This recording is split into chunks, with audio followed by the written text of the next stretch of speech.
Hi there, I'm James Dapperchi, and this is Coffee and a Case Note.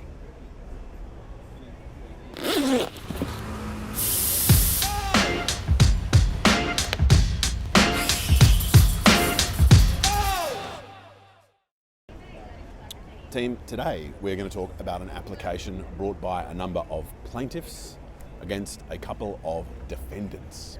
And what our plaintiffs want to do is they want to say, hey, there are some shares in their trust property, and secondary, hey, noting their trust property, please get them out of the hands of the trustee and into our hands. So let's just repeat that quickly. Those shares are ours, they're held on trust for us. Secondly, because they're held on trust for us, transfer them to us. The defendants are two separate parties. One of the defendants is the company itself. That's the company that the plaintiffs say the shares have been issued by. The second defendant is the sort of alleged trustee company, the company that the plaintiffs say is the trustee of the trust that includes the shares. And if all that made your brain fall out, don't worry, we're going to work through the facts and we'll come to understand them together. So, what are we talking about? The company itself was related to property development, and over time the plaintiffs had made some financial contributions towards the success of the property development work done by the company, although the structure of those transactions is not particularly clear. Time passed. In November 2023, the plaintiffs and the defendants entered into various documents called declarations of trust, essentially saying, hey look, the second defendant, the trustee defendant, holds some shares on trust for each of these specific plaintiffs. There are a number of different plaintiffs, and each of them entered into one of these separate declarations of trust. Now, what the plaintiffs said was, hey, the trust property, the property of this trust, includes shares in the relevant company.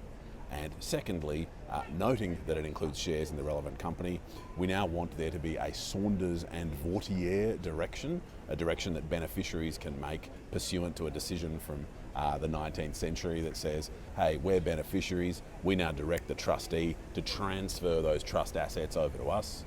Or in the alternative to relying on Saunders and Vautier, what they said was, hey, one of the terms of these declarations of trust allows us to say to the trustee, hey, send us over these assets. So they said, look, whether it's Saunders or Vautier, whether it's the terms of the trust, get us these trust assets. Now, what approach do the defendants take? Now, firstly, the defendant company, that's the company that's issued the shares, that did the property development work in the past, they take a little bit of a hands-off approach. Their defense essentially can be characterized as a non-admission. They essentially say, hey, look, we're just going to put you to proof. Whatever you say, we don't necessarily admit it, so you just go prove your case and we'll see what happens there.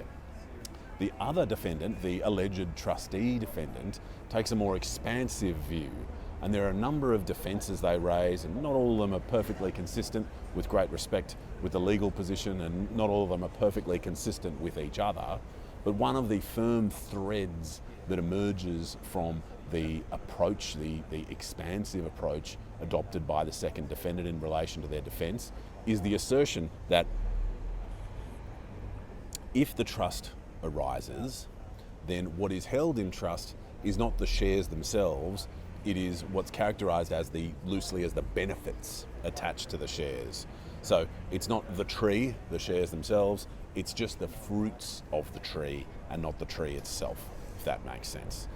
So the defendant's saying, no, shares not held on trust, but things like dividends, things like franking credits, these incidental benefits that arise from the trustee's shareholding, yeah, they're held on trust for you and you can take those, but you can't take the shares themselves. So that's one of the central limbs of the defence. We'll come to some other issues raised in the defence as we march on.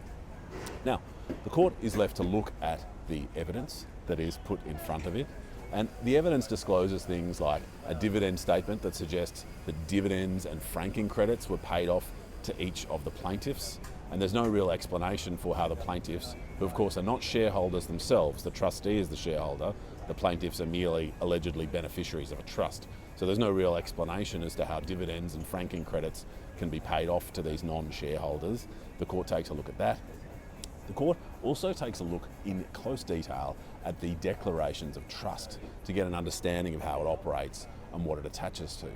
and in examining the declarations of trust, finds that following the sort of principles of commercial construction, to the extent they apply to trust instruments of this kind, says, hey, look, looking at the way this deed, I'll use the term deed loosely, these declarations of trust operate, it appears here that they attach to the shares in their entirety.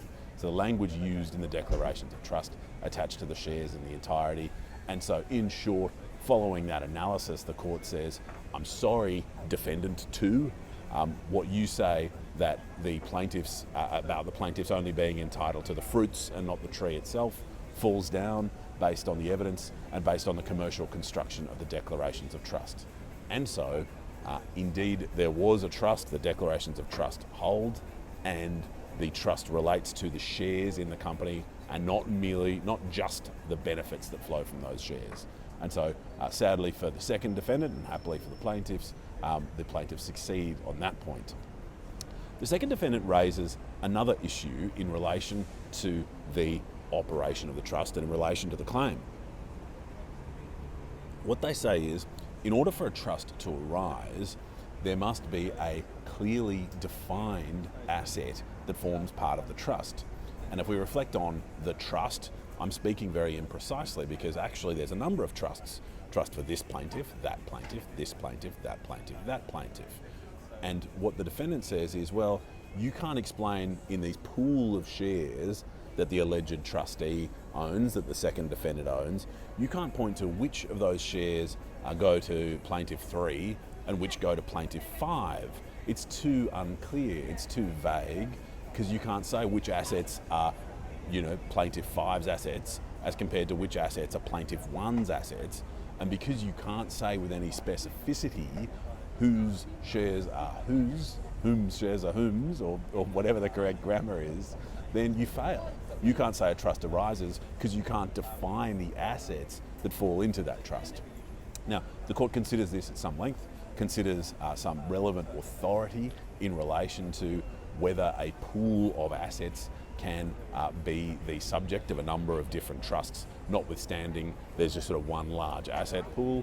And the court finds that, sort of consistent with commercial practice over a number of years and consistent with some older decisions, which the court finds to be correct despite the second defendant's challenge to them, that indeed the fact that the shares are in a pool rather than 1, 2, 3, 4, 5, 6 separated out into separate trusts, despite that pool position, the trusts are sufficiently well defined in order for them to hold. And so, sadly for the second defendant, happily for the plaintiffs, the court's able to find, yes, a trust arises in relation to all of the shares and not just the benefits of the shares.